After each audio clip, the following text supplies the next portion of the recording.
Yo, Hey, lecture fan. what's up, my man? Showing my community the rugs I've been collecting. How you doing, man? Fantastic. So you're at home.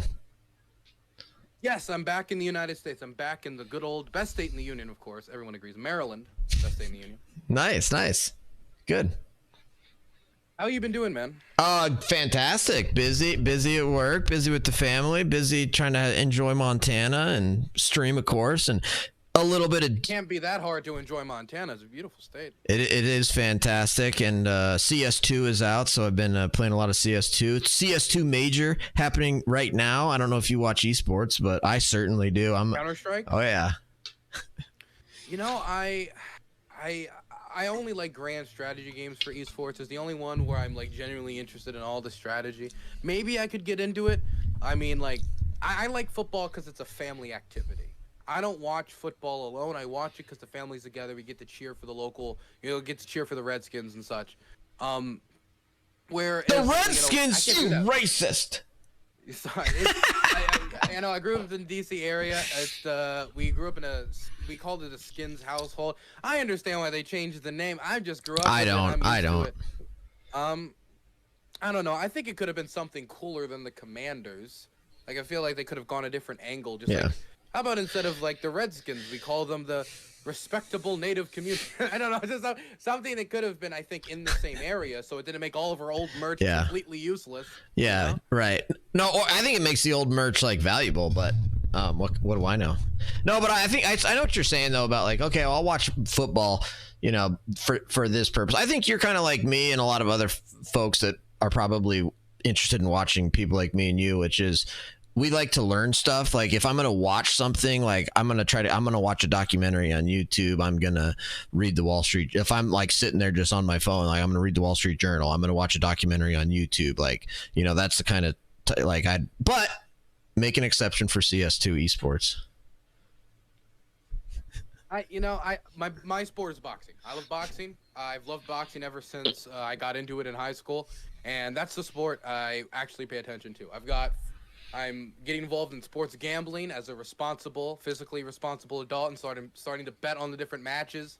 I got money on the Usyk Fury fight. Of course, I bet on Usyk. I can't be in Ukraine and bet against Usyk. Nice. I feel like that would be sacrilege in a way. You got to be careful with the gambling thing. I took a continuing legal education seminar on addiction problems with lawyers, and gambling can be actually an addictive thing that can cause problems. And it's crazy how everybody's gambling now. Like the sports gambling has like blown up. DraftKings is gigantic now. I don't know how much money it's worth. Actually, let me Google how much money is DraftKings worth. DraftKings value. It's got to be billions. Oh my God, $21.57 billion. That's absurd. Yeah. Oh my God, think how many mortgages are in there. How many people's homes are in that? Oh my goodness, that is a lot of money. But I gotta say, 99% of gamblers quit before hitting the big. Good for them. No, that's good. I can't stand gambling myself. I just hate the feeling of when you lose, so I don't do it. My rule is just don't gamble with money that you're not willing to see literally just burn up in flames. It's the type, like, I have a limit. My limit, I think, is something like, it's like a few $100s. Like, I'll put a few $100s on a match within a 4-month period. That's my limit. So I gotta bet it in the most effective way to get the most bang for my buck. And if I lose, it's whatever. I'll survive. Yeah, but I'm that's not fair. betting. I would never bet like $1,000 on like anything. Like, I couldn't imagine betting that much money on anything. Period. So this conversation, we kept putting it off a little bit. We're gonna talk a few other times that just scheduling didn't work. I forget what was the initiating thing that made us want to talk. Was it just the want to connect, or was there an initiating thing that made us want to talk originally? I can't remember. Like a tweet or something? Because I know there was something. Yeah. Might have been a tweet or something. I don't remember either. I just think it's cool just to catch up. We haven't ever had a one-on-one really.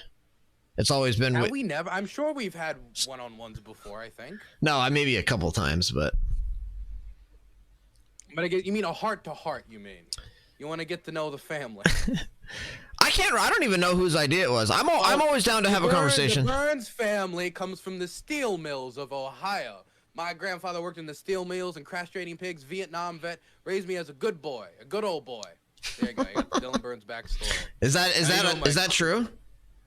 No, my grandfather grew up on farms, castrating pigs. He then worked in the steel mills. Then he went to Vietnam as an underage soldier, illegally. Fought in Vietnam for a few months. Really, like, deep combat. And then they found out, like, you're underage. You cannot be doing this. And then they sent him to, it was Iwo Jima, where he did the rest of his term on the beautiful island of Iwo Jima. I gotta say, compared to Vietnam, I would say that's a pretty decent deployment. Then he came back, worked in the steel mills. Chinese steel came in, moved to D.C., worked for the Washington Post and the printing machines. He print the newspapers. He did the mechanics. Then he did the job that he did for the rest of his life, Bureau of Engraving and Printing as a machinist, working on the machines that print the money. Nice. Cool. Yeah, my grandmother, he raised me. My grandmother did too. My grandmother was a cook for the Bureau, not the Bureau of Engraving and Printing, that's my grandfather. She was a federal cook. She did research on, like, cooking and what's the most effective diets for different animals, different diets for different humans, stuff like that. Wow, that's interesting. Cool.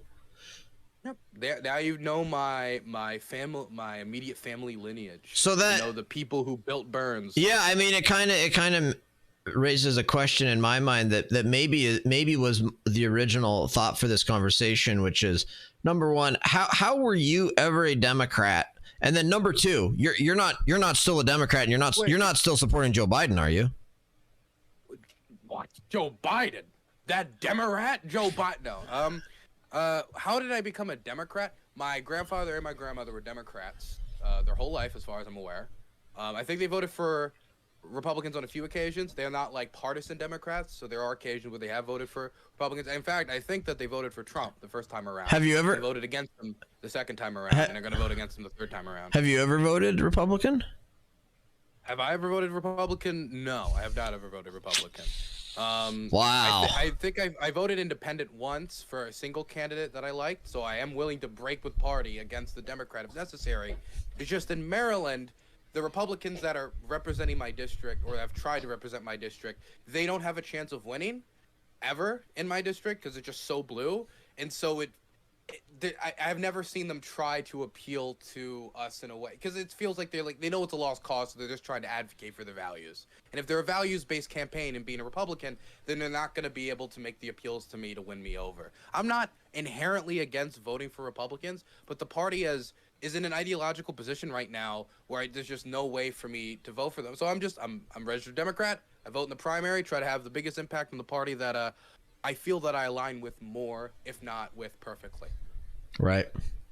Yep, I'm with you. Yeah, my grandparents were big Democrats because they're both union, and they're both public sector workers, so they work for a public sector union, which Democrats have, generally speaking, been more on the side of protecting public sector unions. Oh, of course. Where the Republican Party has been more against, I mean, some of them are quite against the idea of public sector unions to begin with. Well, right. I mean, and the argument being is that unions were originally designed to allow for labor of for-profit corporations, so that the workers could have negotiating power against management of for-profit corporations. But in the public sector, you're not dealing with a for-profit corporation as the employer. You're dealing with the government as the employer. You're dealing with the taxpayers who are paying the salaries. So to have a union then in place to like negotiate against the taxpayer and to negotiate against the government, it doesn't make sense in the same way it does where you've got a company town, for example. The logic's different, but I still advocate in favor of it. The first thing would be that the government can and does, even if it doesn't feel like it all the time, engage in cost-saving measures that a lot of times workers are not happy with. And a lot of times, it's never the upper management stuff usually. It's stuff that ends up stiffing workers more. And so they feel that a lot of times the government could have different interests than those who work for them. Where the government might have an interest in getting a project done as quick as possible, might have have an interest in trying to make it as cost reductive as possible in some instances. That's not true in all instances, but in some instances that is true, and that might be against the interests of the working people in those instances. There's also instances where I would say that the unions have gotten up, and when they negotiate their different contracts or negotiate their different deals with the government, they've been able to, in my experience from my conversation with my grandparents, able to get them really decent benefit. I think they have a position, and I think workers in any workplace should be able to have that type of an option. Even one of the few things where I'm like, I'm not against in principle a police union. I think that a police union, and you could make the argument that public sector unions would have to work differently than a normal private sector union, but the idea of taking away that type of worker representation, when you and I both agree that the government is not always working in the best interest of the people, and that if that is the case, then why would that not also be true for the federal employees who are the cogs that keep the machine running? Okay, I'm going to respond to that, but first, Danabo reminded me in my chat that Danabo was the one that wanted us to talk. That makes sense. Remember that? Danabo was in my stream in my chat telling me to like call you, and he was in your chat telling you to call me. That might have happened. I think he likes it when we interact. Yeah, but also thank you for that, Danabo. I mean, I think you're right that like, yeah, of course the government is going to do stuff that workers don't want, because of course the workers are going to say, hey, I want $1 million salary and I want all these benefits. Like the fact that the government, does stuff that the workers don't like is like, of course that's going to happen. No dispute there.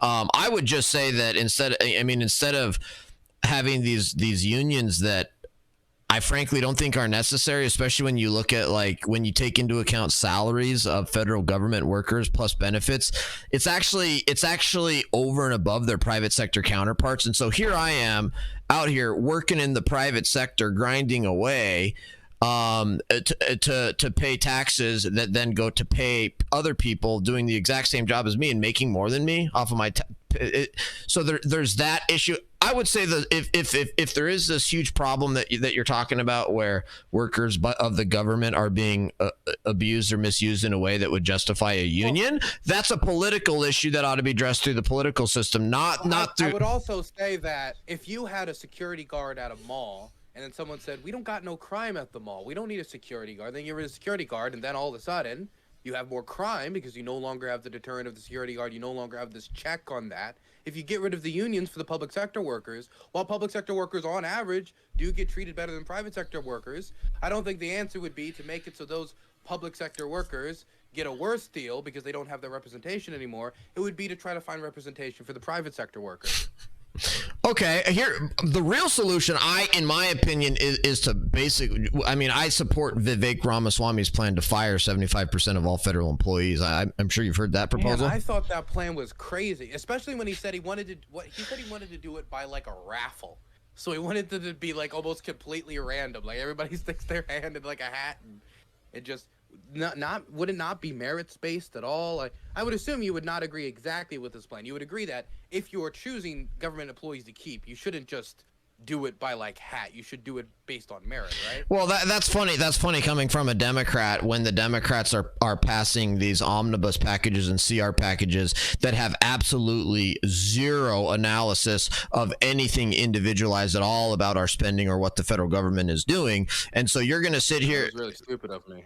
I mean, you're going to say, okay, well, we got to pay really, really close attention to each individual employee, whether we're going to fire, we're going to keep them. It's like at the same time, you're supporting a party that passes omnibus packages that has zero analysis of not only just individual employees. I'm talking entire freaking cabinet level federal departments where there's zero hearings, zero analysis on the budget, how that money is being spent, going anywhere. That's why you get these CRs and these omnibuses. That's why we need Congress to stop doing that. And so you can't micromanage the federal government at individual employee level at the same time as your carte blanche funding departments with no analysis of where the money's going.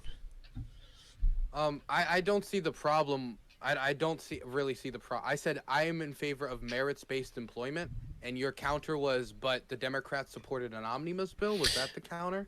Well, you're making my. I don't disagree with merits based. And all the times I've listened to Vivek Ramaswamy talk, which is the point is that I'm a haha donk. The point is, where is it? I got it here somewhere. The point is, Dylan, he on. That's the point. Is that? No. I agree with you. I agree with your point. Okay, I agree that if you're gonna fire 75% of the employees, you should be very, very careful about which ones you fire and which ones you don't.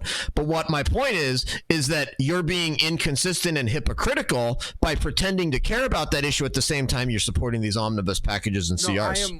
but number one, as somebody who has grew up in a household of who's raised by federal employees, not everybody who works for the federal government I think should be employed by the federal government. There are people like in every workplace. I'm sure you've worked at law firms where you're like, this guy. Of course, absolutely, yes. Calling it in all workplaces this exists to a certain. But way worse in the government, though. But way worse than the guy. I mean, way worse in the government. Is there any data on this? There absolutely is. This is the stereotype, but I don't want to just accept it because that's the stereotype. Well, so Dylan, do you understand that the entire foundational system of our government and the founding ideas of the Constitution is premised on the idea that governments just end up getting bloated and growing constantly with and expanding their scope and power, and that the entire foundation of our country is premised on that idea, and that's why we have enumerated powers and limited government. And so are you rejecting the literal one of the foundational ideas of why we have a constitution that limits the federal government? Wait, I'm sorry. You took me on an adventure there, and I'm not really following. So you're saying that because okay. So you're explain it to sure. me like I'm two. Okay. Because I'm really, I don't see how these two things are connected at all. Okay, so you're rejecting the notion, which is very well established, that there is. Well, no, can you please tell me my position first, and then tell me how it's connected to me rejecting this notion? Yeah, your position is that there's not more bloat in the federal employment than compared to corporations. I'm saying I don't know for sure because I know that's a stereotype, but I haven't seen any data backing this up that when it comes to federal employment, that workers on average are lazier or they're doing less work, they're phoning it in more, they're able to get away with more. What's the word? Quiet quitting? Okay. I just don't know any evidence of it, and I'm not going to base that just off of stereotypes because I know federal employees. And most of the federal employees I know work tremendously hard. Most government employees I know are lazy as F and don't work at all. Because the type of federal employees you work with. You see, I live in the DC area, and like if I go to meet those machinists at the Bureau of Engraving and Printing, and working the CNC machines, right, covered in oil, are those like lazy people? Well, the janitors that are lazy. No, it's all the people that are working from home. Behind the money that are lazy. It's all the people that are refusing to go into the. Do you realize that most of our federal office buildings are empty because these bureaucrats are still sitting at home working from home? Meanwhile, the rest of us are having to go into the office and go into the job site. Yeah, they're lucky. That's why, That's why in Congress. That's why I'm a streamer. Oh man, yeah. I mean, honestly, if you're not willing to accept the very obvious proposition, well, no, I'm not. You can say it's obvious, but I grew up in the DC area. I grew up surrounded by feds. You cut me, I bleed fed. Right? It's literally in my blood. If you cared, then I'm not willing to accept, based on stereotype, the idea that feds on average are more lazy than people who work in the private sector. Okay, fair enough. So, I mean, if you actually cared about federal employees, you would be supporting a balanced budget. Because right now you're supporting budgets that are sending our country into bankruptcy, and it's going to result in mass firings. Well, let's extend to the balanced budget thing. Let's start first with the 75% of employees getting fired. So, 75%.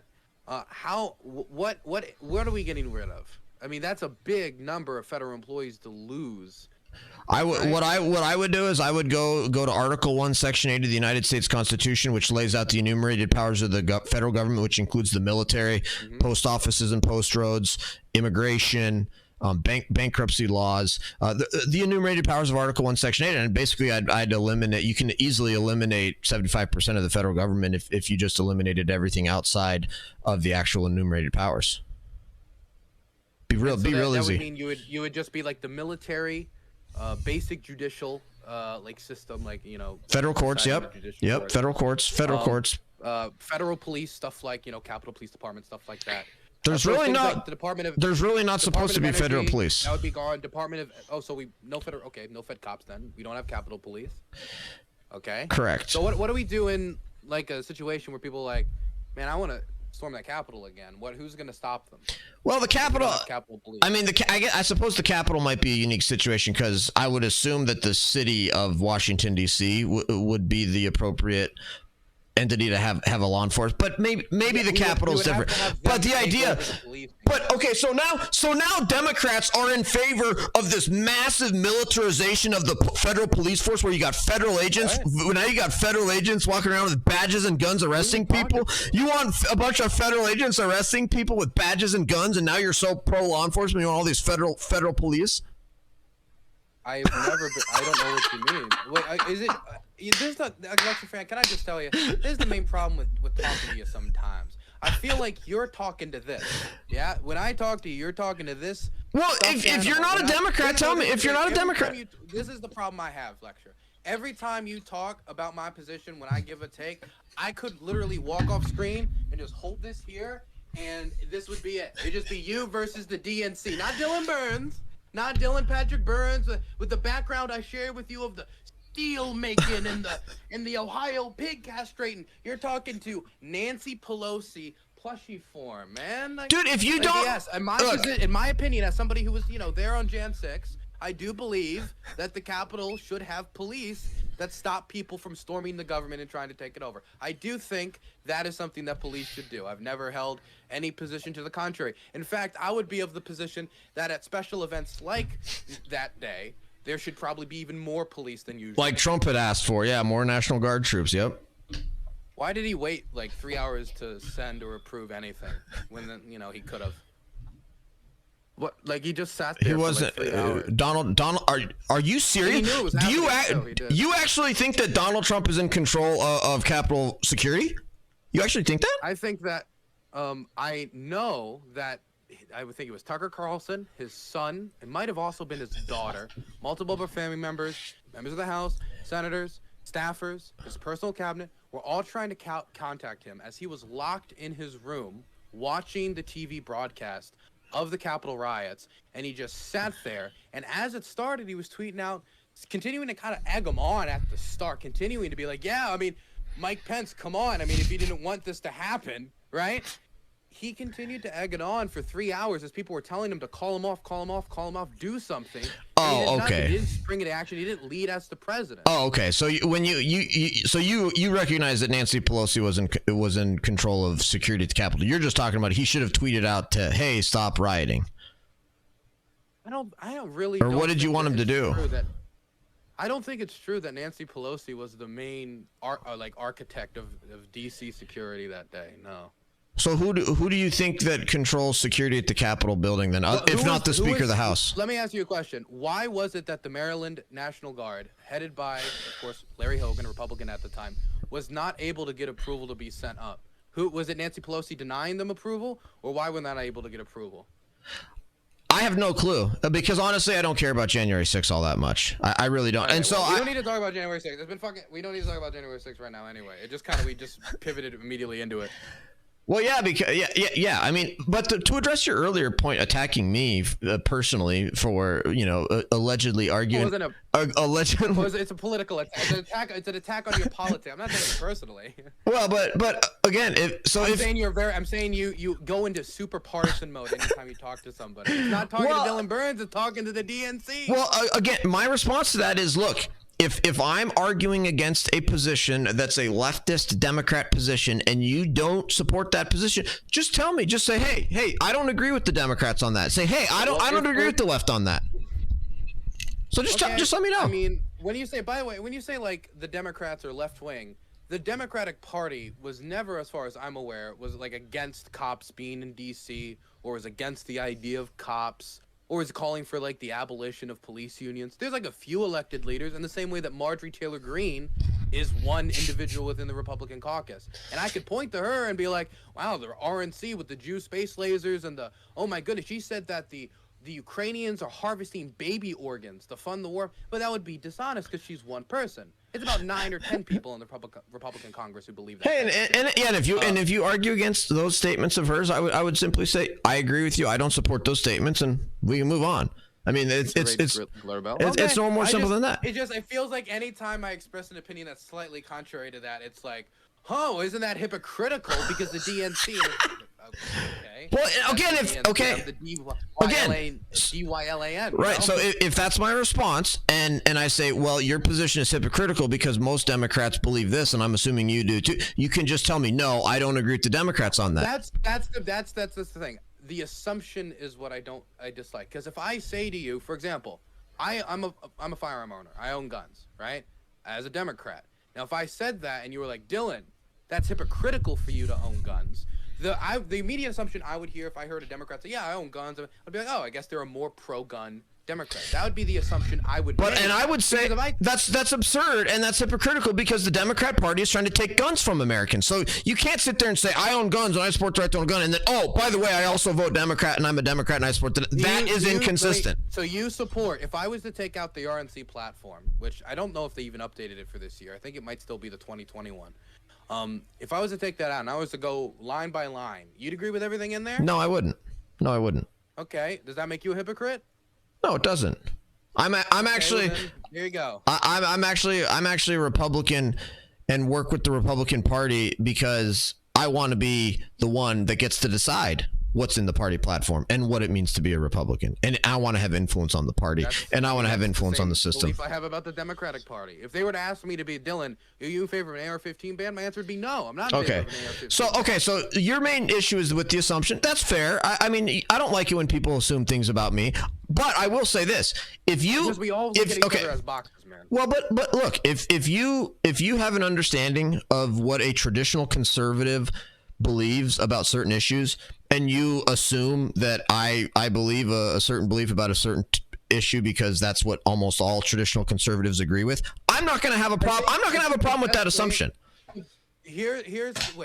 A best way to do it is just straight up ask instead of be like, it's hypocritical. Because if you were to ask and say, yeah, I'm pro-regulate, like, I want to ban the AR-15, and you'd be like, it is hypocritical, and then you could go into it. But I think if I indicate that I'm one way, and then you call me hypocritical for indicating I'm one way, ask if I'm genuinely this first. I think if you do that with people, you'd be more efficacious in your communication. Okay, I grant you that. But which one is more entertaining for Twitch?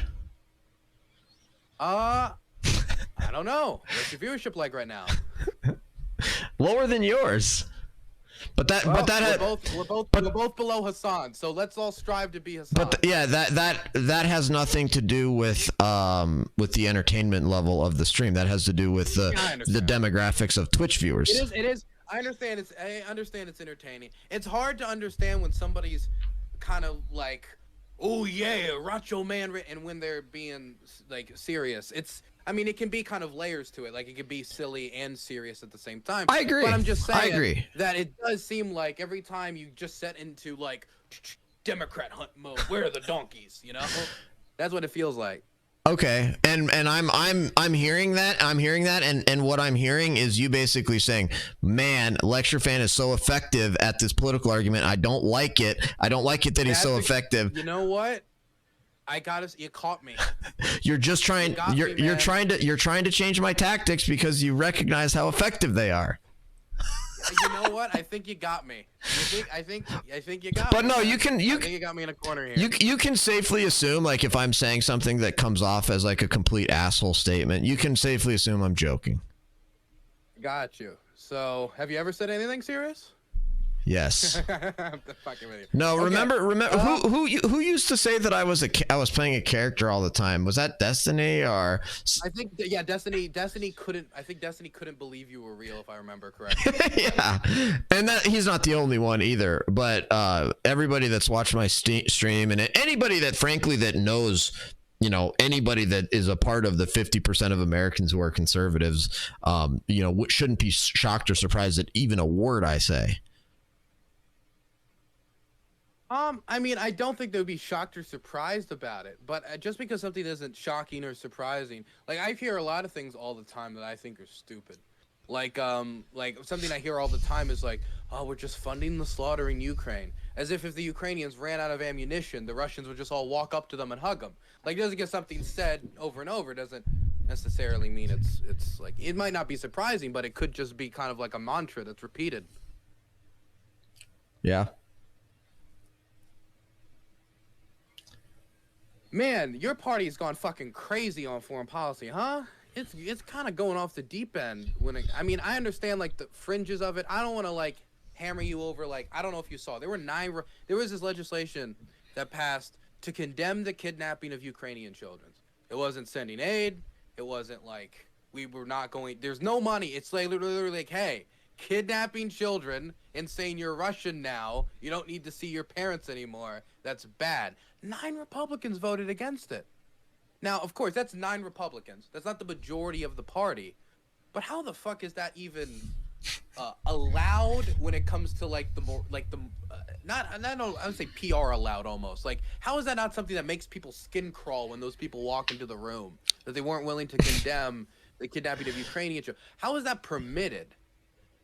I don't know. I have no idea about that issue. I haven't heard their reasoning for voting against it. But my first, I'm not hold on. trying to get you on this. I understand. Wait, let me finish. I'm saying this, acknowledging this is something most people don't know about. I don't want to call it a niche issue, but most people don't know about this. I don't expect you to know about it. It's a niche issue because, and my where I was going with that is like, I haven't heard their reasoning for voting against it. I haven't read the resolution.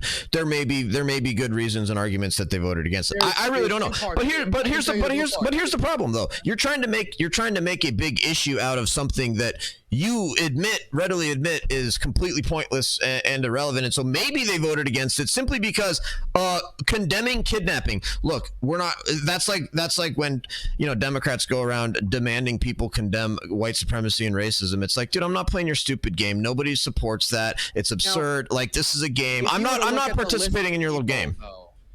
I don't know if it's the people that are on it are like Andy Biggs, Marjorie Taylor Greene. These are people who have before repeated Russian state talking point. Like the thing that, and I said this earlier, and I repeat it all the time because I'm baffled she said that. And I don't want to focus too much on Marjorie, but we're talking about these 9 people. Marjorie said that on TV that the Ukrainian government is harvesting the organs of Ukrainian children and using it to fund the war effort. She held I think it was on the 19th of this month, she held some meeting about organ harvesting, and I don't think she focused on this. Someone must have told her in the meantime that it's completely made up.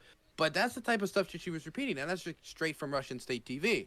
And so if I'm seeing these legislators that are repeating those talking points, and it's not just in the House, I've seen Ron Johnson say things similar, not exactly like that, but say things that I know are not true, and I'm like, I've only heard that in one side of the propaganda sphere. It is concerning to me that type of stuff is being permitted in what was. And look, I'm not a huge fan of Ronald Reagan, but it's kind of baffling to see Reagan's party taken in by people who are sympathetic to the type of revanchism that Nixon warned about before he died.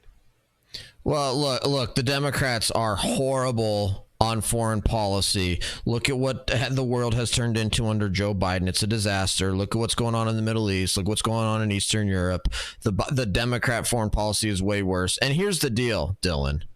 The actual Trump foreign policy from 2016 or 2017 to 2021 was nothing even remotely close to the isolationism that you are seeing in some parts of the Republican Party.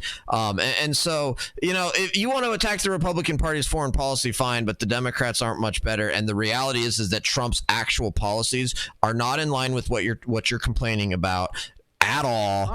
Donald Trump was very, very strong on foreign policy. Never withdrew from Afghanistan. Fully supported Ukraine. Donald Trump. Remember when Donald Trump sent weapons to Ukraine, and then all the Republicans and all the Trump supporters were criticizing Barack Obama because he sent blankets to Ukraine, and Trump actually started sending weapons and military arms. People sound right now. Remember that? No. Remember that though. Remember that. Remember the blankets. Remember the blankets to Ukraine thing. By the way, my position has openly been that Barack Obama largely failed when it came to trying to dissuade the Russians from continuing. I agree, 100% agree. I believe the same thing about Trump, and I believe the same thing about early Biden. How could you believe that about? But Putin didn't invade anybody under Trump. Putin never invaded anybody under Trump. I don't believe that Trump sent any signal that would have made the Russians believe that we cared enough about Ukraine to make them say it's not worth the investment, it's not worth the time, it's not worth the effort. Okay, so then why did the javelins weren't up? So then why? Because Putin invaded. Let's talk about. Well, okay, one second. You said a lot of things. No, I did. Okay, go ahead. Well, you listed off a bunch of things. I don't even remember all the things you said. I'm just forgetting it. You said like 10 things I want to respond to. Well, did I even? God damn, you're tripping me up. You know what? You are linguistics, man. I think you're finally showing your true professionalism. No, go ahead. My problem with I mean, I could go through all of them, but we're talking about Trump as to my issues. I could talk about Obama's weak-handedness, but when it came to Trump, the signals he sent were never that Ukraine mattered tremendously that much to him. In fact, I would say the signals he sent when aid was approved for Ukraine under his administration, it was not approved because he championed it. It was approved because Congress wanted it to be passed. It reminds me of the Taiwan's Relations Act, almost Congress acting independent of the president to try to make the administration act, because it was bipartisan, the idea of supporting Ukraine before recent, I guess you could say, populist shifts. Now, when that happened, Trump held the aid up and was like, I want this information on Joe Biden. Now, I don't want to get, Hunter Biden. I don't want to get into the specifics of that. But if you're the Russians, put aside the Hunter Biden, whatever, who gives a fuck? If you're the Russians and you're seeing that military aid to this ally is being held up for information based on Hunter Biden, so does that say, oh, this is a priority? This is a priority for the Americans. It is a priority that's communicated when you hold up aid based upon wanting information about the son of your political opponent. Now, you could say that was justified. You could say whatever you want about it. But the signal that's sent there is it's not a priority, and other things are prioritized over that, like dirt on his political opponent, information on his political opponent, whatever else could be more prioritized than that. I don't think he set the signals to discourage the Russians. And I think both Obama, Trump, and Biden not sending those signals back to back to back made them think that, well, I don't think there's really any American that'll stop us. Okay, and I think that whole the impeachment hoax number 2 or whatever that was with the Ukraine, the perfect phone call to Ukraine. No, I know. No, that's your shiny. You just brought that up as your shiny object. That's your.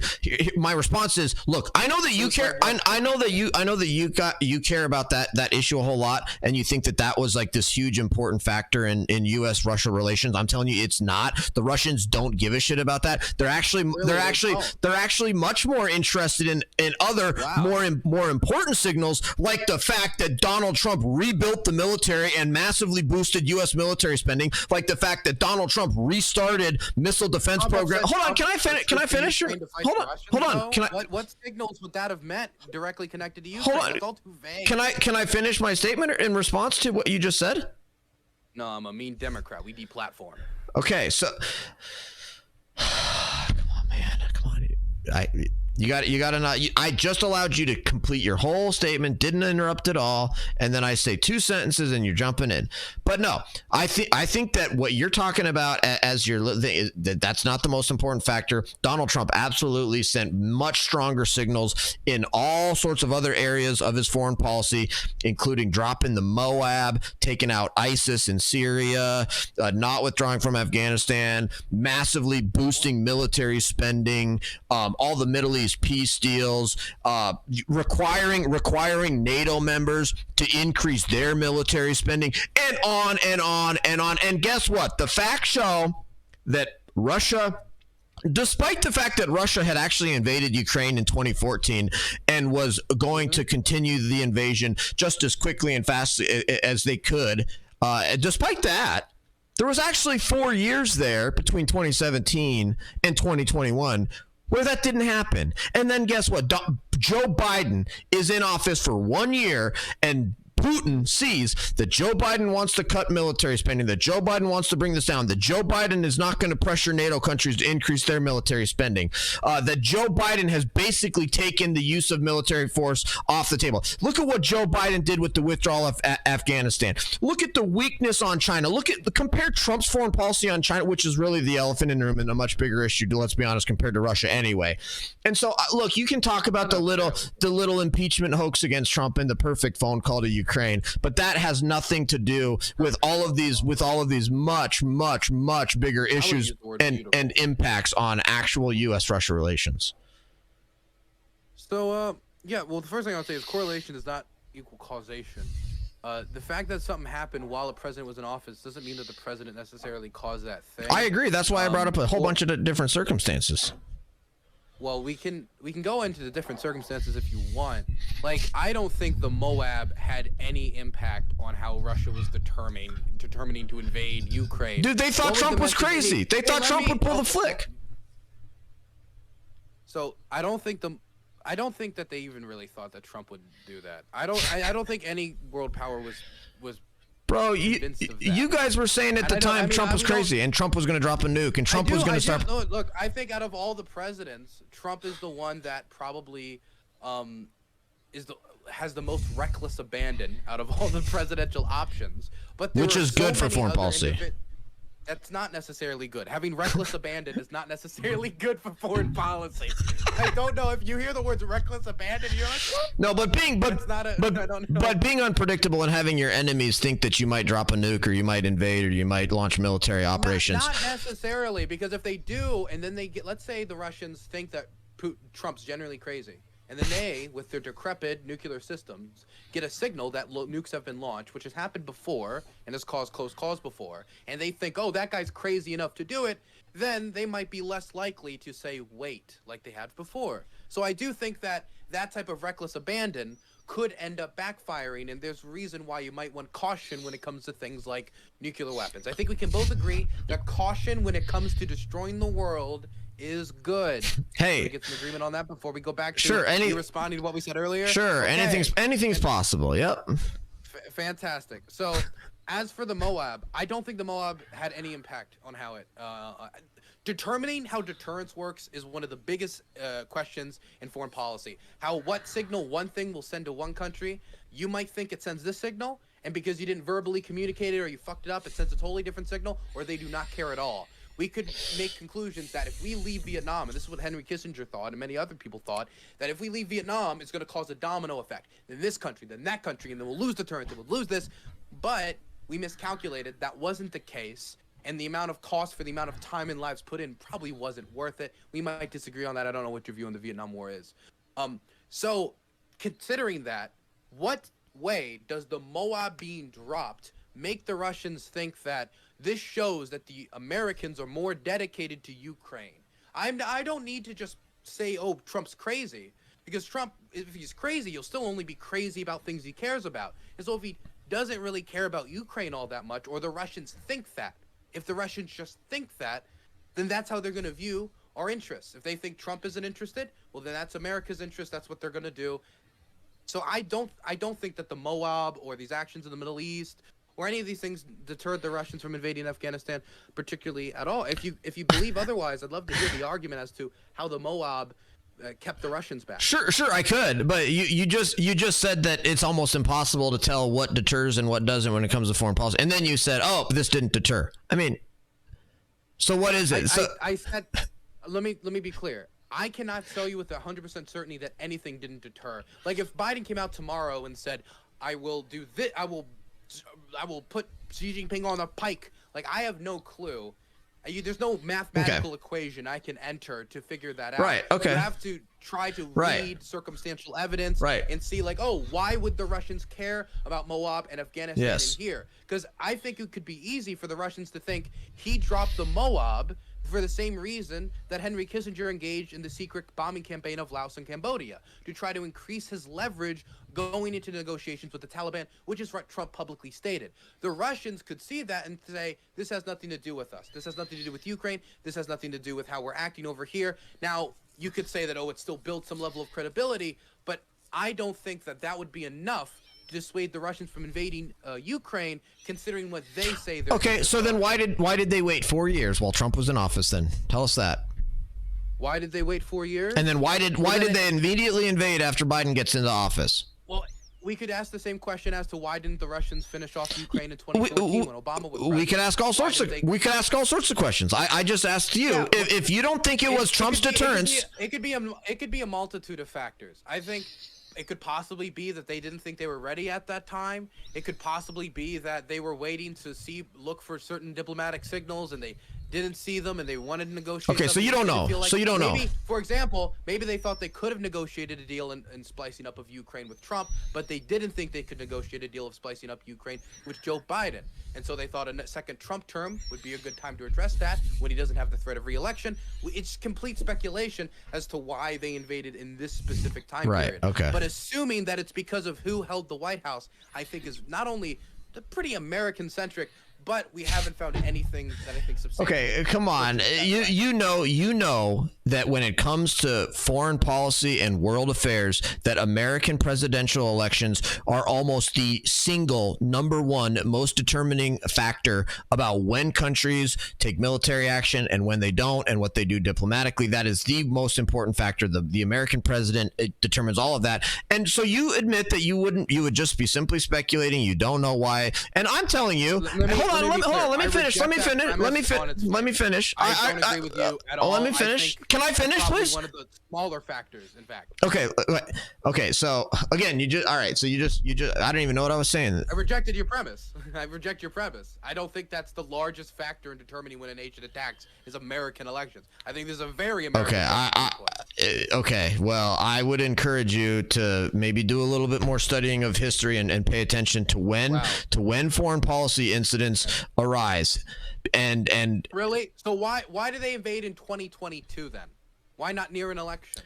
Because they thought that it was a good time to do it, because they figured that they could get it completed and done with a weak president like Biden in office. They thought it'd be quick and easy, that Biden would be too weak to do anything and it'd be done and over with, and then it wouldn't be a factor in the 2024 elections. In fact, the Russians are very disappointed that the Ukraine issue is still out there as a potential 2024. Do you want my honest opinion? I believe that no matter who was in that White House, the Russians believed their plan was almost foolproof. I think that they were so arrogant about how the war they were going to go. Remember, the war was supposed to end in a week. What could have Trump or Biden have done in a week without direct combat with Russian troops to have stopped the Russian army if the Ukrainian army was genuinely going to collapse in a week? Okay, deterrence, absolutely, tons of deterrence. Give me a game plan. Commander lecture. So you think, what do we do? I got the bombers ready. So you think that that Trump increasing military spending, that Trump demanding NATO increase military spending, the drop in the Moab, didn't even mention taking out Qassam. Hold on. I didn't even mention the strike on Qassam Soleimani. Didn't even mention the aggressive actions of the U.S. Navy in the South China Sea. Didn't mention any of that stuff. But so it's like you got to look at all of. So here's the thing, Dylan. Nobody gave a flying F about Ukraine until February 2022. And so you're like, oh, do you think the Russians thought that, oh yeah, Donald Trump is personally, really interested in Ukraine? Of course not. Everybody knows. Nobody gives a crap about Ukraine, including Donald Trump. Donald Trump nobody's ever heard of Ukraine. And so you're like, oh, well, what specifically did Trump do to show that Donald Trump was really, really, really focused on Ukraine? Nothing, dude, because nobody gives a crap about Ukraine, and nobody did until the invasion happened. And so you got to look at other circumstances. I agree with you. Trump did nothing on Ukraine. We agree. Other than prevent the invasion. Nothing. How can you say that, bro? Prevented the invasion by saying wow. We had a president that prevented the invasion of Ukraine, and you pretend to care about Ukraine, and you're going to trash the Trump. You literally protected Ukraine from Trump. Bro, you can't even stop. So apparently you don't care. Apparently you're not even happy that Donald Trump was able to keep Ukraine a sovereign country, exception of the Crimea, which by the way, they lost Crimea under another Democrat president. Oh, fucking Democrats. Just like them. I just find it disingenuous for you to like just dismiss the fact that that Ukraine's sovereignty was kept maintained for all 4 years of Trump presidency, and you just dismiss it, say fuck it, but then you also say, oh, we got to really care about this. Well, under this logic, then Jimmy Carter was able to dissuade Saddam from invading different countries in the Middle East then, because he was president and Saddam did invade other countries. Hey, how could we just have overwhelming. Saddam. What do you mean? Well, I have overwhelming evidence to the contrary, something you don't have. Okay, what did Jimmy Carter do that would have encouraged Saddam? Why wouldn't it have been Jimmy Carter then? Tell me about Jimmy. Tell me about your evidence that Saddam thought Jimmy Carter was weak. Oh my goodness! Would have rolled him over. Yeah, bro. The Jimmy Carter foreign policy was known to be one of the weakest, worst ever foreign policies of all time. Okay, so why didn't Saddam invade? Why didn't Saddam invade during the Carter presidency? Yeah, why not? Was it because there were other factors more important than the presidential election or who was president at that particular time that could have determined whether they took a military invasion? Well, but there's a difference there because Saddam hadn't invaded a country and then stopped invading that country for 4 years while there was somebody, and then immediately once the Democrat comes, then continue the invasion. I agree so that that's the different. Circumstances aren't the exact same. Yes, I agree that this isn't the Russian invasion of Ukraine. I'm asking you about Saddam Hussein and Jimmy Carter. I agree with that. Can we go back to? I asked you, and I don't need you to give me the most specific plan in the world. But what I'm saying is, if Ukraine was on the brink of collapse as the Russians thought, then there's not many, if any, diplomatic options that the Americans have outside of the threat of full-blown nuclear retaliation or direct military involvement. And Donald Trump, being a generally populist guy who's not very favorable looking towards the idea of deploying troops in the Middle East and had openly floated in meetings the idea of pulling out of NATO, creating uncertainty about these types of defense commitments, I don't think that policy made the Russians think, you know what, if we go in there, Trump's just so crazy, we're going to have Marines landing in Sevastopol. You do realize that the reason Trump threatened to pull out of NATO was as a way to encourage Europe to increase their defense spending, to increase the military. Okay, so that is a pro-NATO alliance action. Not necessarily. Yes, it is. Trying to increasing NATO spending? Wait. If I say this alliance, I want you to dedicate more to this alliance, and they just say, no, fuck you. Then what do? You have to pull out, don't you? No, not if you're bluffing. Not if you're bluffing. And guess what? Europe did increase their NATO spending. Lecture fan. If you were bluffing, and then they just say no, and then they don't do anything, what does that do to Trump's credibility? It hurts it. Yeah, it hurts it. Is that not bad? Well, bro, we know what happened. Trump threatened it, and then guess what? Europe increased their NATO spending. So you're talking about hypotheticals that didn't happen. Okay. Let's be clear. How are you upset about that? How are you mad about that? I'm not upset about them increasing their NATO spending. I don't think Trump's the reason they increased their NATO spending. He failed to implement that. Okay, why did all the European countries increase their NATO spending under Trump then? Because Russia invaded Ukraine. That's why they increased their NATO spending. They had increased it under before that. No. It's not even comparable though. Before the Russian invasion of Ukraine, there were 8 out of 31 NATO countries that hit the 2% threshold. After, it's 18 out of 31 countries. By the end of this year, it's going to be over 20. Yes, I do think the Russian invasion of Ukraine was the main motivating factor. Great. I'm sure they did increase it even more once the invasion happened. We can move over to. You said China was more important. We can move over to that in a little bit. But I just my position is not the Democrats would have been so much more amazing on Ukraine. My position is that Ukraine has been a bipartisan failure. That's my position. It has been a failure of both Democrats, Republicans, and what I would say is the foreign policy establishment in Washington, who expected the Ukrainians to crumble upon first impact.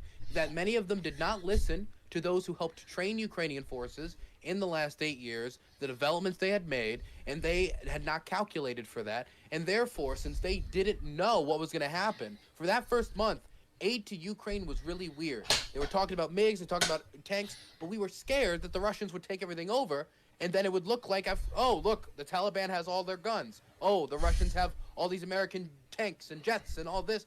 And it would be not only a diplomatic catastrophe, humanitarian catastrophe, but it'd just be plain humiliating.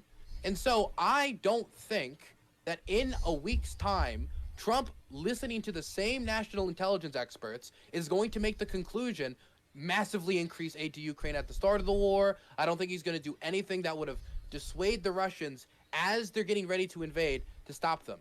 Outside of what? Direct nuclear threat? Direct troops on the ground? If the Russians think Ukraine will fall in a week, What could he have done? Okay, do you know what Trump's foreign policy on Ukraine is right now?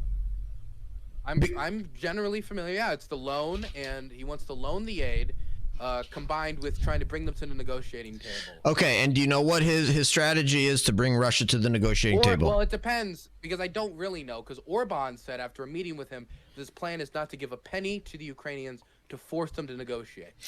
Okay, so you're not. I guess you're not aware then of Trump's foreign policy with respect to Russia, where he has said to Russia that once I become president, that Russia better make a deal, otherwise Donald Trump is going to double the military aid to Ukraine. Oh, and no, I was familiar with that. I remember that. Okay, that was said like a year or a half ago. That's the type of aggressive foreign policy, strong foreign policy that actually gets results. You have to admit Joe Biden's foreign policy is a complete failed on Ukraine. You just admit it. Clear. You just said earlier that thing was like bluffing, right? Or like that Trump wouldn't have actually pulled out of NATO. That's all just posturing, really.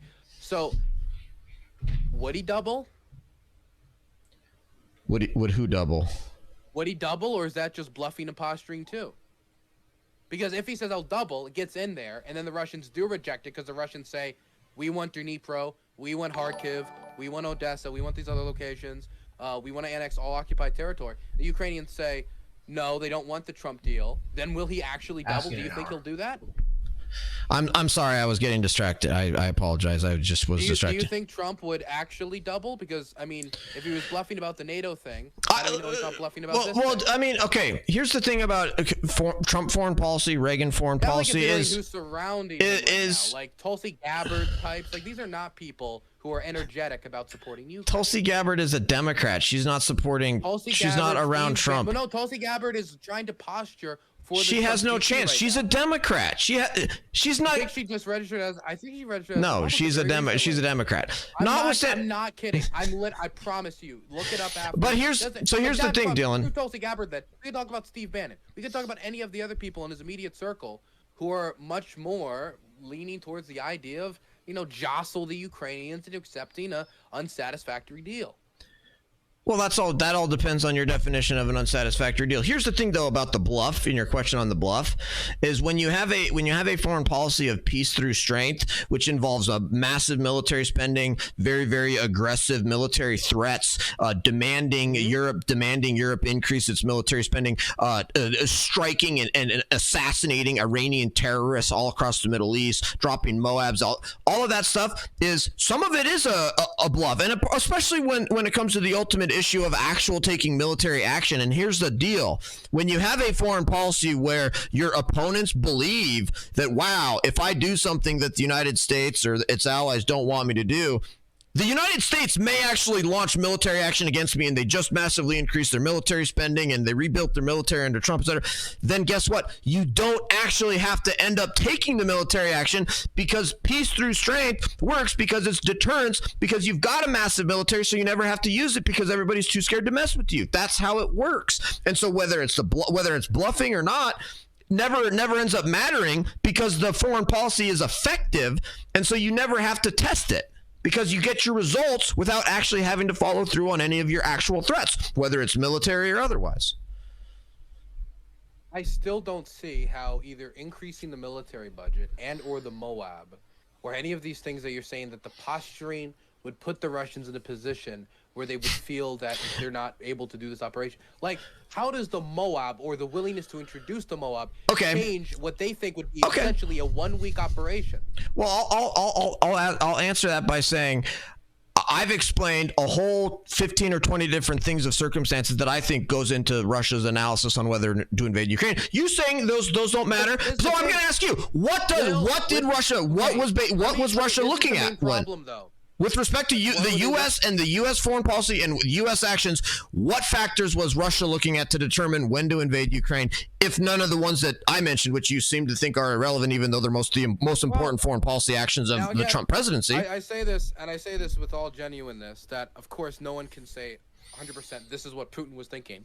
But I would lean towards the idea that, number one, Vladimir Putin was probably not happy with the fact, if he was getting any reports that were semi-accurate, again, we don't know reports you're receiving, that the Ukrainian Armed Forces has obviously improved since 2014. The performance, I think, is an example of the fact that they've improved. If this was the same army they had in 2014, then the whole country would have collapsed. They wouldn't have been able to hold them back, even with the militia. It just wouldn't have been possible.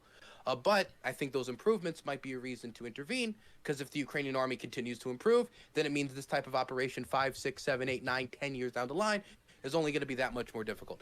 Vladimir Putin is 70 now, I think. 70. He's old. Point is, he's old. He's getting up there in age. I forget which term this is, but he just won another election. Landslide, by the way. Can I say? People love him. Everybody came out for him. Everybody. And no one for anyone else, apparently. I don't know why. So you're an election denier. Okay. I am an election denier. I deny the results of the Russian election.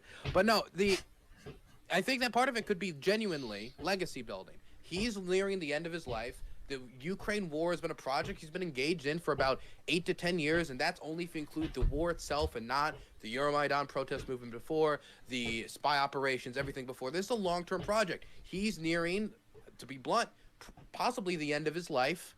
And so a combination of the Ukrainians improving in military capacity, him getting older and wanting to cement his legacy as this great leader of Russia, and his personal ideology about Ukraine, but that could be whenever. That doesn't have to necessarily be now or tomorrow. But I think those two factors would be the things I would point to as my guesses.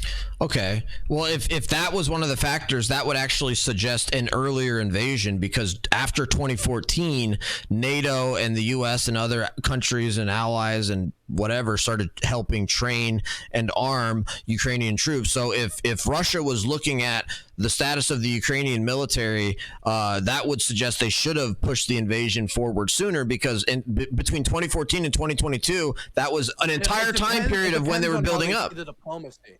It depends on how they see the diplomacy, because if they view it like at earlier on during this crisis, during the Merkel era, when Merkel's negotiating with them, and I don't know what you think of Angela Merkel's and how she dealt with the Russians, but if you're Vladimir Putin and you're having to talk to Angela Merkel, you might think that they might just give you everything you want. Even if they don't do it directly, they might look the other way in the interests of business. And so he might have been of the opinion before, definitely maybe with Trump in office, somebody that he's very willing to sit down and talk with, and I would say much friendlier with than Joe Biden, he might be willing to cut a deal. And so if he sees the option to cut a deal going out the door, the Ukrainians improving and himself getting older, I think these crossroads kind of come together. But this is a guess. This is I don't have the documents. Fair enough. But I don't know why you're even attacking me on the Ukraine issue. It's like I'm not an isolationist. I believe in a strong foreign policy. I'm not attacking you on it. I think we just started talking about the RNC. But now you understand how I feel. Well, right, but I'm responding and telling you, like, I'm not a part of the isolationist wing of or the libertarian. Yes, I hope Ukraine wins their war with Russia. Absolutely. Do you want to send weapons and like aid to Ukraine? Absolutely. Oh, dope. Or are you like send a little bit, send a decent amount? So here's the thing. My position is send them the gear sooner so the war can be over sooner. Because this is a numbers question. Like once they run out of tanks and BMPs and stuff, then their want to negotiate is going to increase. But the longer you put that off, then the longer this war could drag on. And as long as the Russian public is apathetic, then you have this going on for years and years and years. I don't think this is costing us tremendously much, so I don't think that would be necessarily catastrophic for the United States. I think it'd be much worse for the two countries actually fighting the war, but I'd rather it for humanitarian reasons, honestly, in large part. I'd rather the war end sooner rather than later. Look, my analysis on it is, honestly, it's a constitutional analysis. I go back to what's the proper role of the federal government. One of the only reasons we even have a federal government is for foreign policy and military. And so then you look at the actual budget of the federal government. The federal government's wasting $7 trillion a year on welfare programs and other unconstitutional spending. Hey, IRI, thank you for the raid. We're streaming with IRI's. I would say this guy's a little up there for IRI, I would say. Maybe one day IRI can come on to talk to a heavyweight like this. But I think IRI once told me his favorite streamer of all time was Lecture Fan. So for iRise streamers, go check this guy out. Okay, he's something else. So we've got a federal government literally wasting $7 trillion a year on unconstitutional, sort of wasteful, fraudulent, scam artist type spending with, you know, all sorts of welfare, all this other crap. And so you look at $100 billion to Ukraine. When you look at $100 billion to Ukraine, that's a part of the number one reason we have the federal government, foreign policy, and military, and it's $100 billion to achieve actual legitimate constitutional objectives of the federal government, and compare it to $7 trillion in wasteful welfare type unconstitutional spending. It's like, dude, if you want to save money, like, don't cut $100 billion to Ukraine, which is proper constitutional spending. Cut the $7 trillion of unconstitutional waste and fraud and abuse out of the federal government. So it's like, you know, I respect it's a drop in this intellectually. I don't respect it politically because we disagree probably on things like, I don't know, child tax credit, stuff like that. We probably find that, well, I don't know about child tax credit specifically. This is a tax credit. I do know Republicans that like tax credits like that. But you don't like child tax credit? I don't like tax credits that go to people that don't pay taxes. No, I don't. Okay, well, I like tax credit for families. I'm a pro-family guy. If you're an anti-family guy, bro, the way that child, do you realize the way that child tax credit is set up is it's a Trojan horse. It's a Trojan horse for. I was just fucking with you. No, but I know, but do you realize it's a Trojan horse for universal basic income, right? For families, maybe. If it's a child tax credit, then it would be a universal basic income for families. Like the way if you're a really pro-family guy, I would imagine that this would be the type of thing to try to encourage, you know, people bringing about families, right? So I agree that actually the federal government should encourage bringing about families. I just don't think a Trojan horse to bring in UBI is the way to do it. And I understand you don't have children, correct? No, I don't have. Okay, so you don't know. So you don't know. I don't think I have any on the way. Okay, so you didn't have a personal experience with how the child tax credit was administered when it was expanded under the Biden spending programs. But what happened was all of a sudden, just out of the blue, boom, you start getting deposits into your checking account from the U.S. Treasury monthly, and so that's how it was administered. And it was clearly a set. All of a sudden, but it was after the legislation was passed. That's how. But for most people that experienced it, it was like they checked their bank account and suddenly there's a deposit from the U.S. Treasury. Yeah, a lot of people didn't know it was coming, and most of the people spent that money on essential goods and services. I think it was the numbers was 88% of it was spent on essential goods and services. And it depends on how much you expand the definition. Like, I would say childcare would probably be in an area that would have covered like that. I think like 12 to 10% was stuff on like movies and stuff like that. And so it seemed to be going towards what people needed during a time of economic crisis around with COVID, try to crawl ourselves out of what many people thought was going to be a recession, and thank God wasn't a recession. That's the last thing we need right now with so much division in this country is also economic catastrophe compounded on top of it. Are you okay with hundreds of billions of dollars of food stamp money being used to buy soda and chips? You know, I don't actually like it very much. Ooh, that's gonna upset the left. It depends. Hey, see, I asked you your position this time as opposed to just assuming. Yeah, I appreciate that, by the way.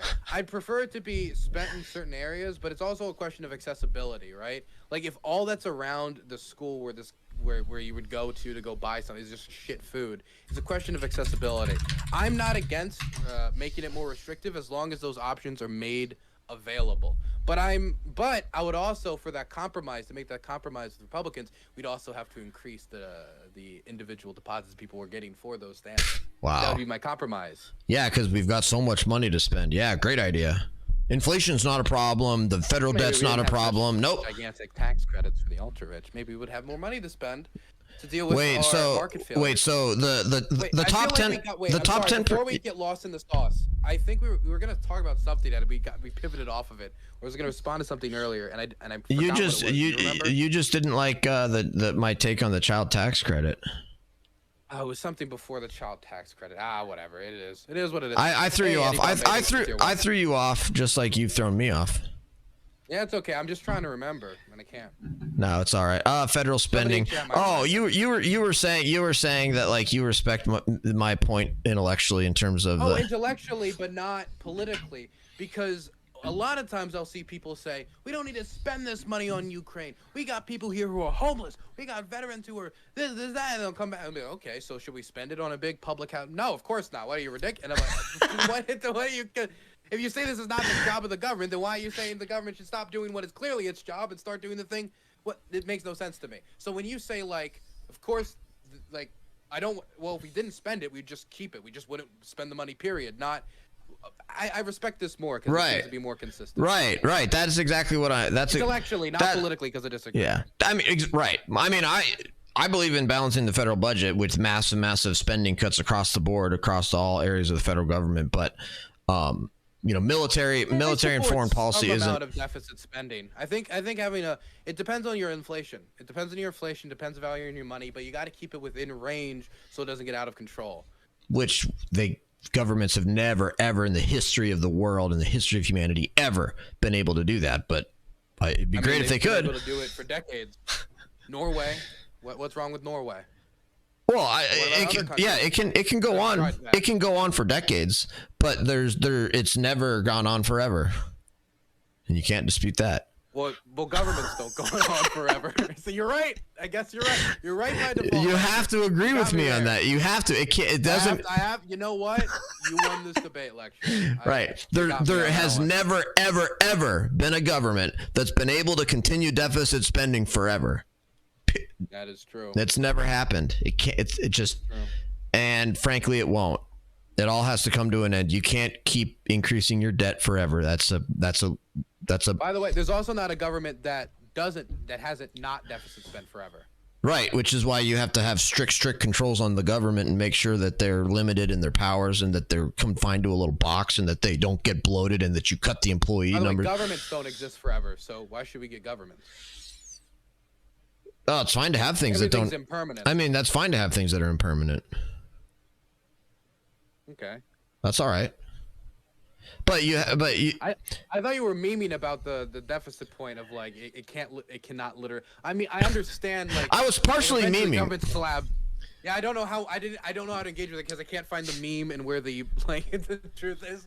Well, the truth is that we're actually approaching crisis levels of debt right now. I mean, just the interest on the debt is going to be over $1 trillion. It's going to be in I think like next year, the year after, it's going to exceed Medicare and Medicaid spending. Just interest on the debt. So we're going bankrupt. And Social Security, Medicare, and Medicaid are quickly headed to insolvency. I mean, and this isn't like, 30 years from now they'll be insolvent. Like, no, they're going to be insolvent in like 5 years. Like, this is happening right now. Like, this is not good. I think that's an amount of. I think you're engaging in some amount of alarmism there. I would say that when it comes to deficit spending, we are the world reserve currency, so we have a special amount of flexibility. And as long as we remain the world reserve currency, we can maintain that amount of flexibility. It is also true that governments can engage in a certain amount of deficit spending, period, as long as they control for their currency values and make sure that inflation isn't getting out of control and you keep it within inflation. There's a certain way you can manage a certain amount of deficit spending in perpetuity, actually. Yes. But it depends on how it has to be within a certain percentage. It cannot be like 10%, 20%. It has to be within a percentage. I will also throw out, and I do need to ask you this, and I'm asking your genuine opinion here. How do you, is this a major issue for you, the budget and the getting out of control? Yes, I think the federal debt is one of the most important issues, yeah.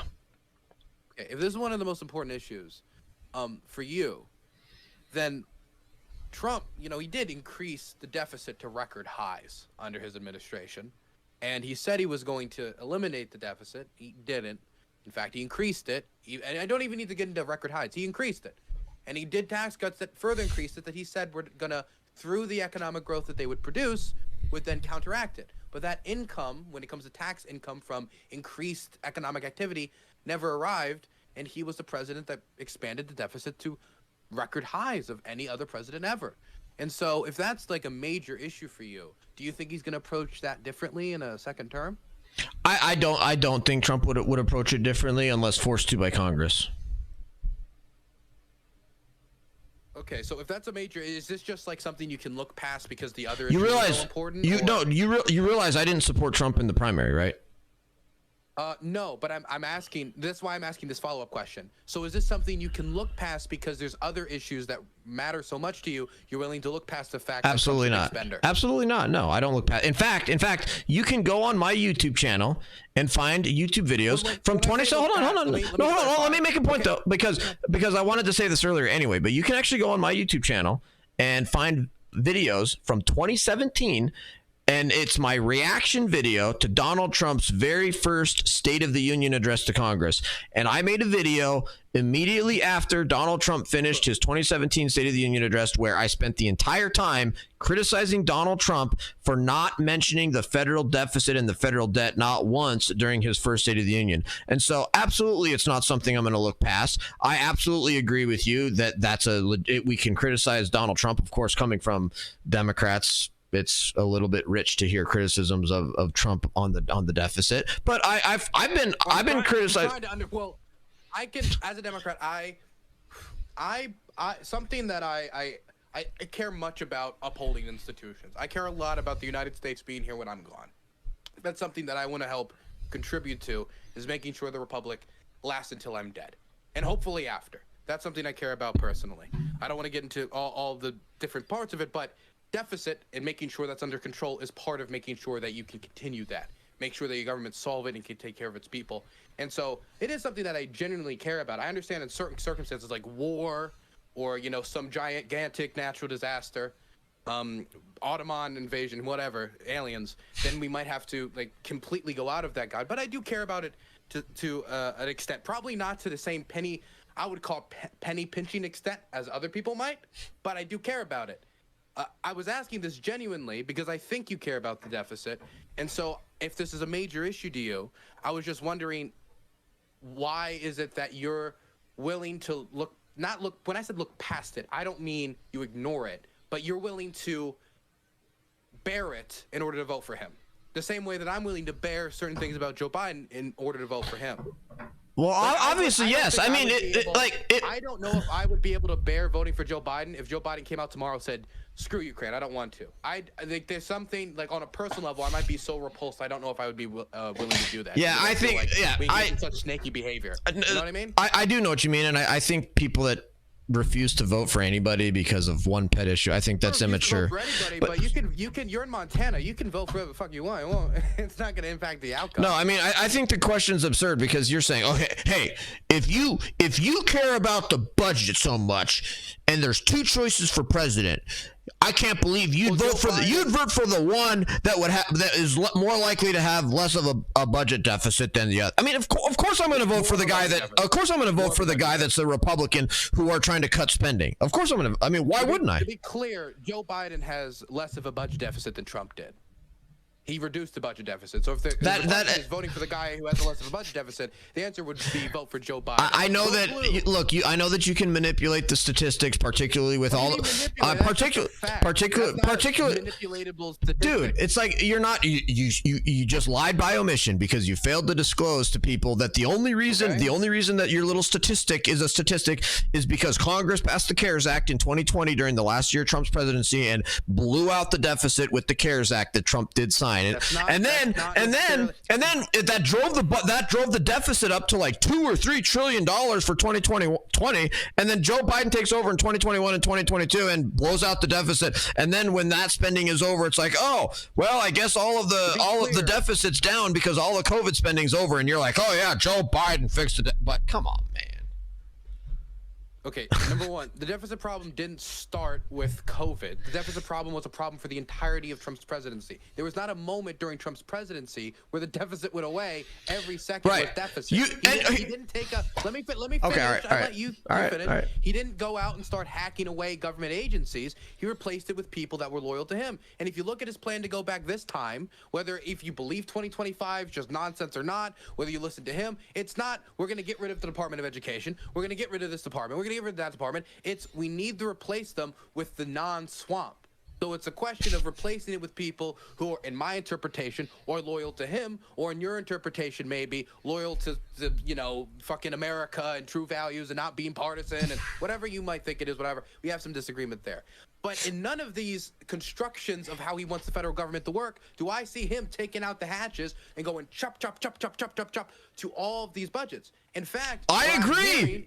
I agree. Let me finish. What I am hearing, though, is keeping it at the same size while also cutting taxes. And that is how you get situations like Venezuela. That is how you get situations where governments are just unable to maintain their budgets because they don't have the income. If you continue to lower taxes, and when this budget deficit started to get out of control under Trump, it started with, you said it was with the CARES Act. I'd start with the budget. I would start with the tax cuts. If you take out $850 billion of revenue, that's a lot of money to take out of the budget, whether you acknowledge it or not. I would love $850 billion. I don't know if you would want like $850 billion, but those cuts he started making, then the cuts continued through his presidency. He wants more cuts, but he doesn't want to reduce the size of the budget.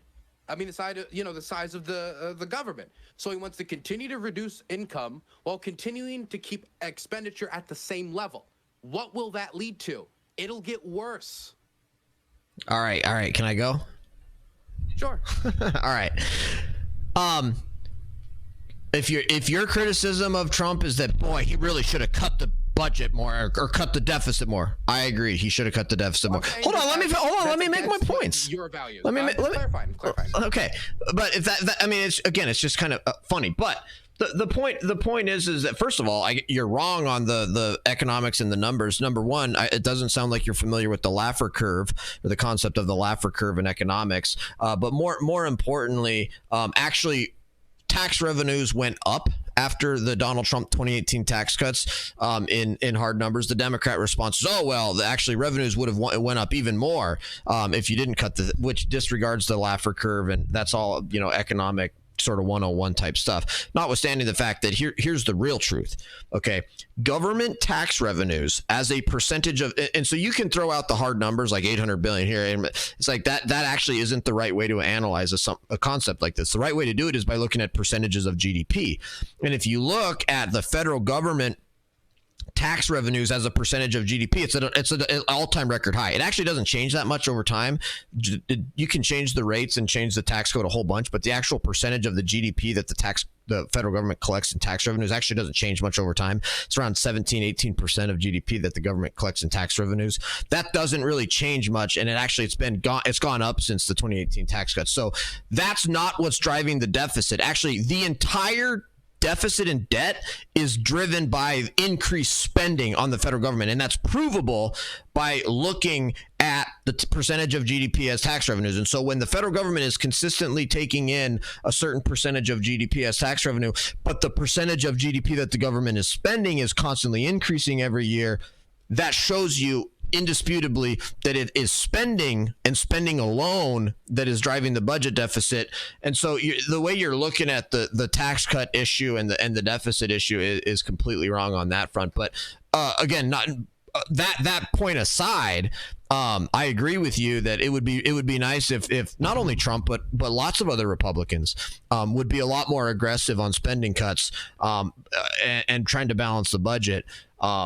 And so, I like people always say, well, Republicans ran deficits too. And it's like, yeah, and I agree. And that's bad. And they shouldn't do that. That's why there's rhinos. That's why the Tea Party happened. That's why there's the Matt Rosendale types in Congress that vote no against all of these bills, even with the threat of a shutdown. And frankly, we ought to have a government shutdown if they can't balance the budget and they can't secure the border, because what the hell's the point of a federal government if it can't even secure the border? Okay, so shut it down. The Laffer curve is a model to try to get the most out of tax money. There's no information that has been presented that I am aware of that shows that Trump, by decreasing the tax income, has found a better spot on the Laffer curve to get more tax money revenues went up. No, tax revenues went up. And we can directly correlate that towards that. No, you just decrease in taxes, or through other increase, because the economy, and of course, I know this upsets people, but the economy was in an upward trajectory when Donald Trump took the administration. So was it the tax cuts, or was it the upward trajectory that it was already along? It was a bunch of different things. It was a bunch of different things. It was the totality of the circumstances. So do you think that the $850 billion in revenue that was lost was made up by increased growth? By increase? So you genuinely believe that? I don't. If that's the case, I think we're just gonna disagree here. I haven't seen any data that's shown me, or any data that exists that. You're not going to get the data because you're trying to figure out what would the economy have done in a different situation. That's going to inherently involve speculation. Nobody knows. Nobody knows what the economy would have done without the 2018 tax cuts. I understand that you cannot like have 90%, 80% tax rates, but what we're talking about here, there's a loss of $850 billion. Trump did nothing to correct for that. So if he did nothing to correct for that $850 billion loss, hoping, and that's what it was, hoping, because neither of us really know, that it would just make up the difference through the magic of the Laffer curve, we don't know. And what's come out on the other, at me being as nice as possible, we both don't know if we're just being as nice as possible. Look, he should have cut spending. I agree. He should have cut spending. In another term, he will continue to try to cut taxes. We agree on that, right?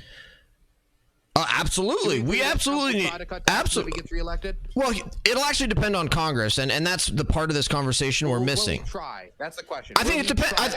I think Donald Trump is a very I don't think he's an ideologue. I don't think he really cares about policy all that much. I think he's more of a practical kind of guy. I think a lot of his policy choices are driven by what's going on in Congress. I think one of the reasons you saw him not focusing on trying to cut the deficit during his term and during his State of the Union is because he recognized that Congress is totally out of control, and the Democrats in Congress refuse to cut spending on anything. And so Trump said, why would Trump come out and say we really want to cut spending when he knows that that's not going to happen, and he knows that the Democrats will never ever agree to even a dime in spending cuts. And so, but if we have a red wave, if we have a big red wave in 2024, and you've got a very very conservative Congress with the Matt Gaetzes and the Matt Rosendales and those types of people in Congress, where they're actually passing budget bills where they massively slash spending at the federal level, absolutely Trump will support that. He'll absolutely sign that.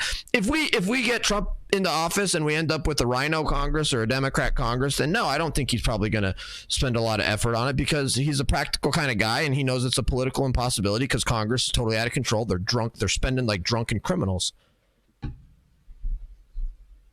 So Trump isn't campaigning on this much, though, is he? No. Again, and I've been criticizing Trump since 2017 for not focusing more on the issue. So let's say I, as far as I'm aware, he is in favor of at least some tax cuts.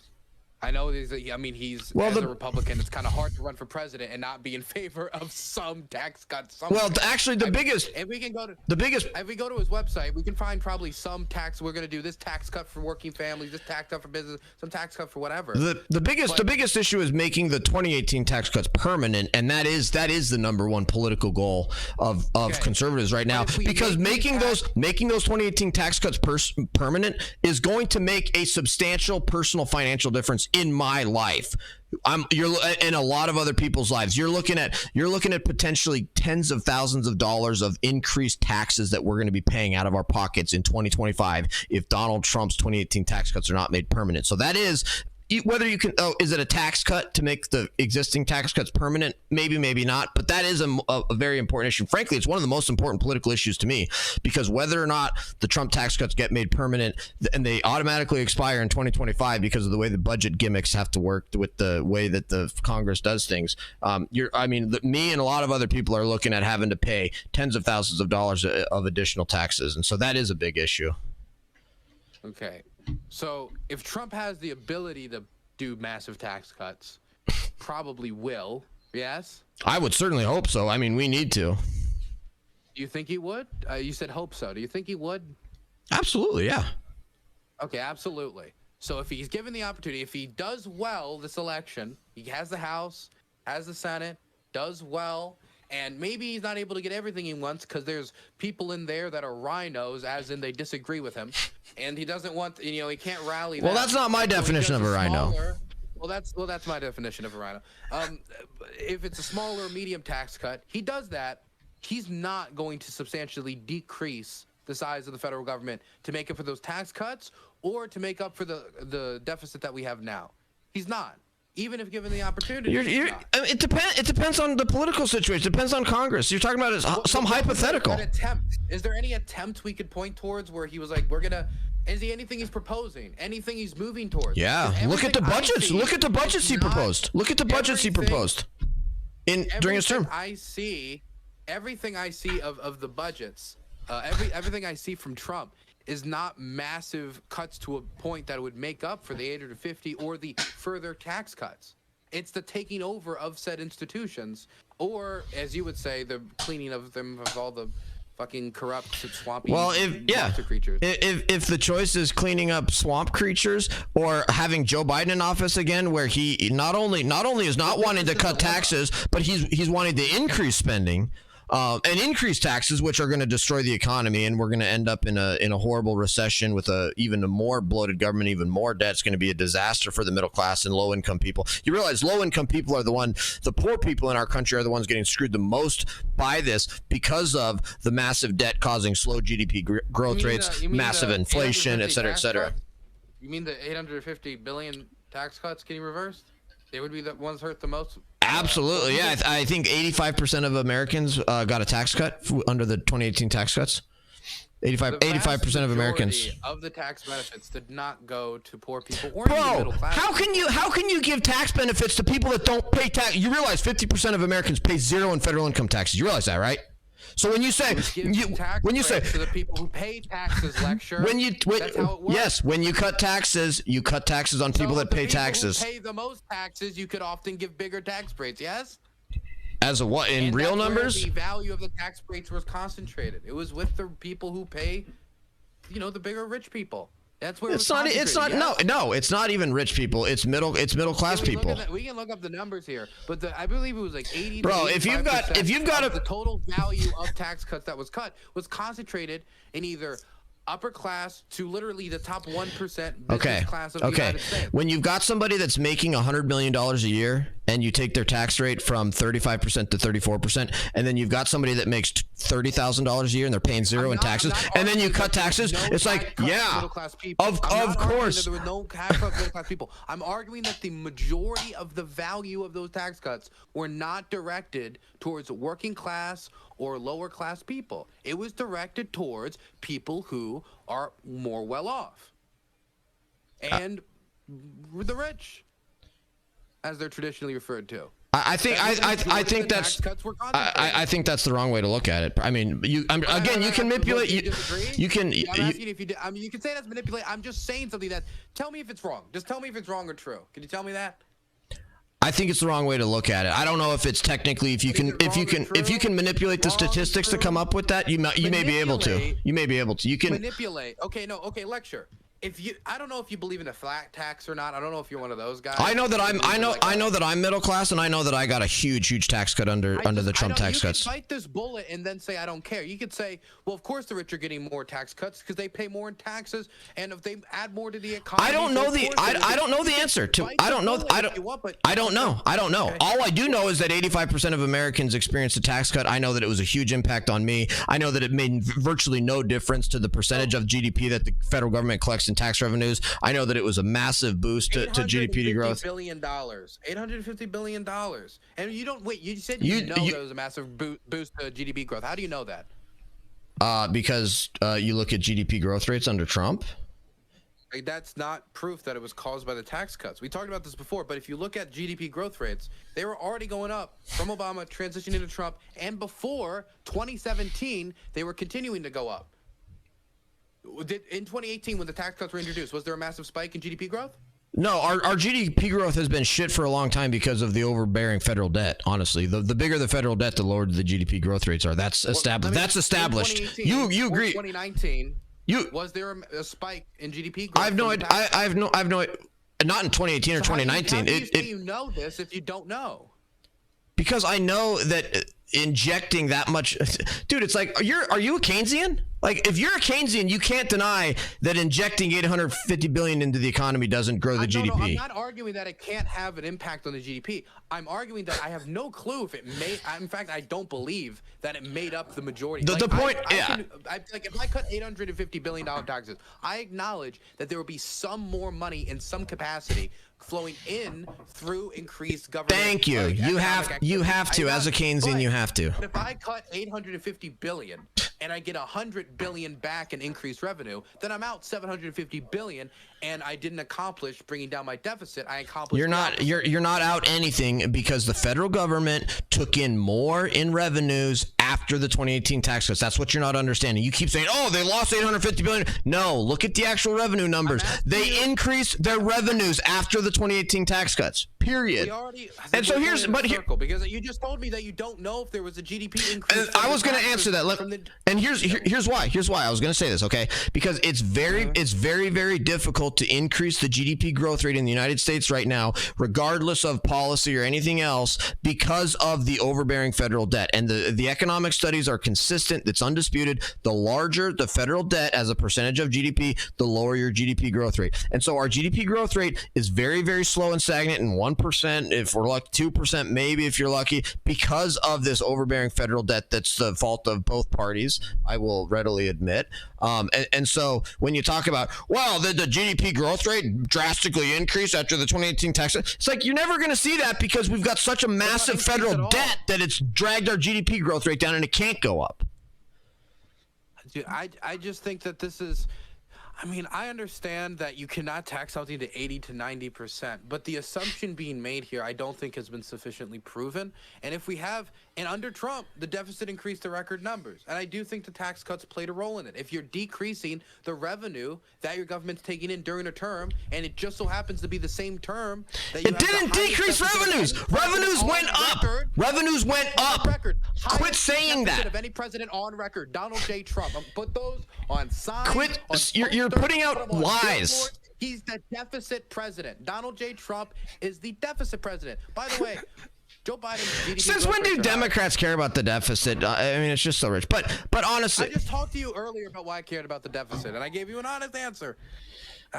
But Joe Biden's GDP growth rates are higher, and he didn't do massive tax cuts. By the way, in those ways, he did some tax cuts. Bro, just would you please stop spreading misinformation that revenues went down? Government revenues went up after the 2018 tax cuts. Look it up, dude. So those black unemployment rates, you know, I remember when you were spreading misinformation 20 seconds ago, saying that government revenues went down after the 2018 tax cuts, which is false information. I remember that. I did. When did I say you government just said it? Went down? You just said it up for the tax cuts. You just said 30 seconds ago. I said I don't think it made up for the tax. First of all, that doesn't mean government revenues went down. But by the way, because they went up. For example, government revenues went up. No, wait. Let me ask you a question. If I am running a Bed Bath and Beyond, right, and I invest a bunch of money into beds, right, but a bunch of money in the beds and very little money into Bath or Beyond, I guess. And I'm making all my money on Beyond and all my money on, Bath, but none of my money in bed. That doesn't mean that investing into bed is what brought me all that profit. So you haven't substantiated to me that it was these deficit cuts that brought in all this new government revenue that increased this. By the way, again, you can say that the revenue increased, the deficit increased to record highs under Trump. Because of COVID, yeah. No, it's not just because of COVID. I think but look, we've been talking about the deficit for a while. I'm about on if you want. Or we wrap it up. I think we've been talking for almost 2 hours here, so almost 2 hours. Let's try to get it over to 2 hours. Is there a time? Is there a timer on this? I'm trying to figure out if there's a timer on our call. I don't see a timer. We've been talking. I started the stream with this, so we've been talking about 1 hour 40. Okay. I'm down to. I need to take a break, so I'm down to call it. I did enjoy the conversation, though. I do have more to say on all of these issues, and I'm sure we could talk about other political issues. I hope Danabo is happy with his content. I think so. With his content. I remember he wanted it to be regular, or you said it was something about right. Do you want this to be regular every few weeks or something? I think that's too often. I do think it'd be cool to do it every month, maybe once a month. Every month's fine. I'm fine with that. I think it'd be cool to do is throughout the election or throughout the campaign. We can. Okay, once a month. And every month I'm going to come back on and I'm going to be, bro, please tell me you finally realize that you should not be supporting Joe Biden. Well, every time I'm going to tell you cut me and I bleed blue. All right. Yeah, you have a good one, man. Hey, yeah, you too. Thanks.